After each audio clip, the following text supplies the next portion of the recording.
હાય, હું છું doctor Bhavesh Thakkar, Ayurvedic obesity consultant, slim and smile આયુ કેર અમદાવાદ. આજે આપણે વજન ઘટાડવા વિશેની જે ભ્રામક માન્યતાઓ છે એ વિશે વાત કરવાના છીએ. તો પહેલી ભ્રામક માન્યતા છે કે મધ અને લીંબુ સાથે લેવાથી તમારું વજન ઘટે છે. ઘણા બધા લોકો વજન ઘટાડવા માટે સવારે નાના કોઠે ગરમ પાણીમાં મધ અને લીંબુ મિક્સ કરી અને તેઓ લેતા હોય છે.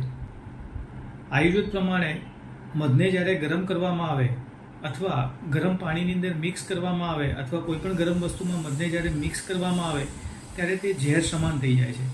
માટે ગરમ પાણીમાં જ્યારે મધ મિક્સ કરશો ત્યારે તે તમારા શરીરને ફાયદાની જગ્યાએ નુકસાન પણ કરી શકે છે.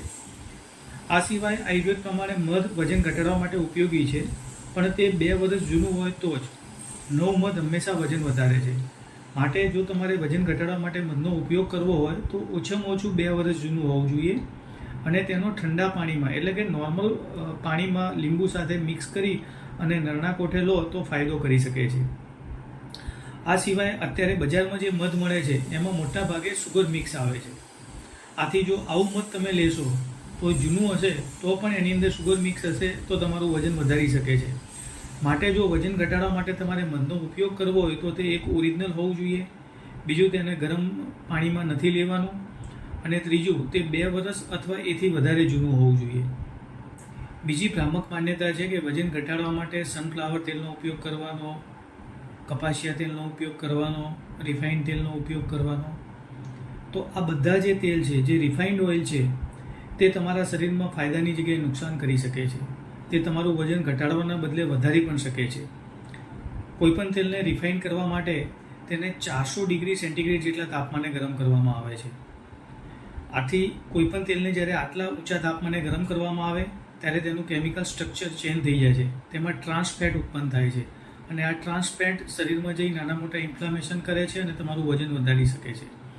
બીજું કે કોઈપણ તેલને રિફાઇન કરવા માટે તેનો જે નેચરલ કલર છે અને નેચરલ એની દુર્ગંધ મતલબ જે એમાં એની જે વાસ આવતી હોય છે એ દૂર કરવા માટે અમુક એસિડ મિક્સ કરવામાં આવે છે. આ પણ તમારા શરીરને નુકસાન કરી શકે છે. માટે વજન ઘટાડવા માટે જો તમારે તેલનો ઉપયોગ કરવો હોય તો તે ફિલ્ટર તેલ જ હોવું જોઈએ. આ સિવાય વજન ઘટાડવા માટે કપાસિયા તેલ, સનફ્લાવર તેલ, પામ ઓલિવ, કોઈપણ રિફાઇન્ડ ઓઇલ, આ બધા જ તમને નુકસાન કરી શકે છે. વજન ઘટાડવા માટે જો તમારે તેલનો ઉપયોગ કરવો હોય તો ફક્ત ને ફક્ત નાળિયેર તેલ અથવા તલનું તેલ અથવા સિંગ તેલનો જ ઉપયોગ કરવો જોઈએ અને આ તેલ પણ ફિલ્ટર જ હોવા જોઈએ. રિફાઇન્ડ તેલનો કોઈ પણ પ્રકારે ઉપયોગ ના કરવો જોઈએ. ત્રીજું, ઘણા બધા લોકો વજન ઘટાડવા માટે વધુ પડતા ફ્રૂટનો ઉપયોગ કરે છે. હવે જ્યારે ફ્રૂટનો વધુ પડતો ઉપયોગ કરવામાં આવે અથવા જે સિઝનમાં જે ફ્રૂટ આવતા ના હોય અને તેને ફ્રોઝન કરીને એવા ફ્રૂટનો ઉપયોગ કરવામાં આવે ત્યારે તમારું વજન ઘટવાના બદલે વધી શકે છે. ફ્રૂટની અંદર ફ્રુક્ટોઝ રહેલું હોય છે અને આ ફ્રુક્ટોઝના પાચન માટે લીવરની જરૂર પડે છે.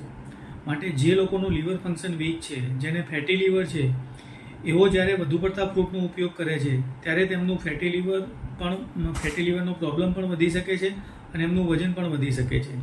આ સિવાય જે લોકોનું શુગર ફંક્શન વીક છે, જે લોકોને ડાયાબિટીસ છે, તેવા લોકો પણ જ્યારે વધુ પડતા ફ્રૂટનો ઉપયોગ કરે છે ત્યારે તેમનું ડાયાબિટીસ અને વજન પણ વધી શકે છે.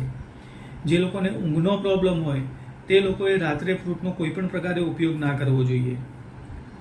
જે લોકોને યુરિક એસિડની તકલીફ છે એમને પણ ફ્રૂટનો ઉપયોગ બહુ સમજી વિચારીને કરવો જોઈએ. વધુ પડતા ઉપયોગથી તેમના યુરિક એસિડનો લેવલ વધી શકે છે.